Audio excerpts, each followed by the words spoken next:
Bulan kemarin saya harus menghadiri undangan bisnis yang mengharuskan saya berangkat ke New York. Sebuah perjalanan yang melelahkan bagi saya. Mengingat Jakarta New York ditempuh bisa 24 jam. Dan saya malas membayangkan duduk dalam pesawat selama 24 jam tersebut.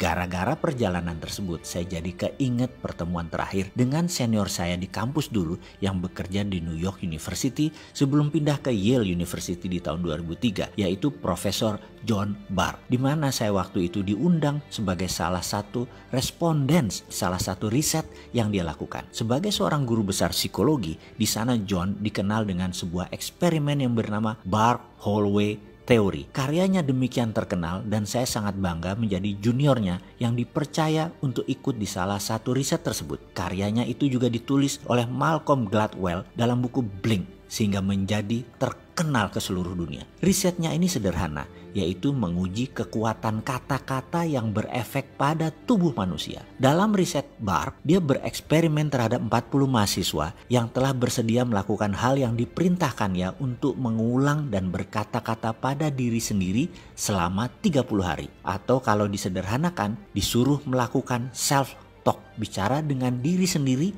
selama 30 hari. Ke-40 mahasiswa dibagi dua kelompok, kelompok A dan kelompok B. Kelompok A adalah kelompok yang selama 30 hari selalu bangun dan aktif setiap saat harus berkata pada diri sendiri hal-hal yang baik, yang positif, yang menyenangkan. Misalnya, hidup ini indah, hidup ini enak, cuaca menyenangkan, rezeki lancar, selalu sehat, Tuhan baik, pemerintah benar, kerja gampang, sehat, lucu, asik, apapun kata-katanya yang berkonotasi fun, positif, diucapkan berulang-ulang dalam hati selama 30 hari selama sadar. Kelompok B setiap hari mengatakan hal-hal yang negatif, yang sulit, yang tidak menyenangkan. Misalnya, Tuhan jahat, memang nasib susah, kerjaan sulit, zaman gila, pemerintah korup, bangsa bejat, sialan, brengsek, cari kerja susah, jalan macet, sampah di mana-mana, pemimpin tolol, malas, semua hal yang memberi kesan marah, bete, galau, semua dikatakan berulang-ulang selama 30 hari selama sadar, kecuali tidur. Di hari ke-30, mereka diperintahkan untuk datang ke kampus antara jam 10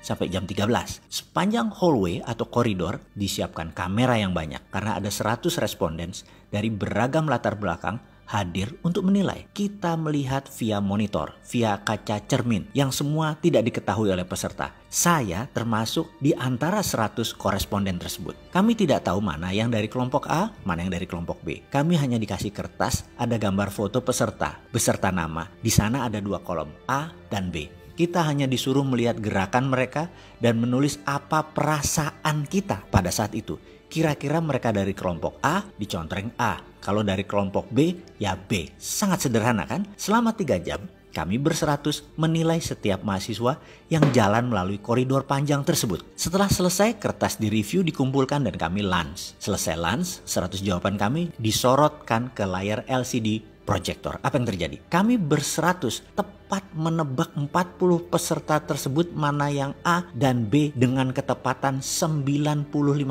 Kami semua kaget. Namun kalau dipikir-pikir, ekspresi atau aura atau citra diri mereka demikian jelas terbaca, cetok. Kekumuhan pancaran wajah peserta demikian jelas tergambar. Padahal ia pada saat itu menggunakan 3-piece suit yang rapih, jas 3 lapis, sangat perlente. Kesuraman terpancar walaupun dia pakaian rapih.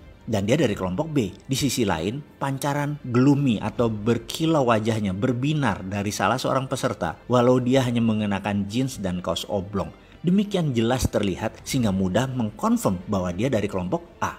Melihat ketepatan tersebut, banyak responden bertanya apa yang terjadi. Termasuk saya sangat antusias. John menjelaskan dengan sederhana. Katanya demikian, manusia itu memiliki 1 triliun sel. Setiap hari mati kira-kira 30 miliar sel. Sehingga di hari ke-30 manusia itu berbeda dengan sel 30 hari yang lalu. Note, catatan aslinya sel itu adalah billion nano jumlahnya. Kita lanjut lagi. Dalam 30 hari, sel yang mati tersebut diganti atau tumbuh sel baru. Pada saat sel baru itu bertumbuh, sel tersebut netral sifatnya. Kita manusia bisa menulis apapun di sel ini dengan pikiran dan kata-kata. Maka kalau dalam 30 hari hari kita mengatakan hal-hal negatif berulang-ulang tanpa jeda, membuat tubuh kita, sel baru kita bereaksi sesuai apa database yang dituliskan, sehingga orang tersebut kumuh, butek, suram, tidak menyenangkan, dan lain sebagainya. Di sisi lain, kalau selama 30 hari ditulis database positif, hasilnya ya positif, wajahnya berbinar, kulitnya terang, ceria, auranya menyenangkan, kita menjadi ingin dekat dengan orang tersebut.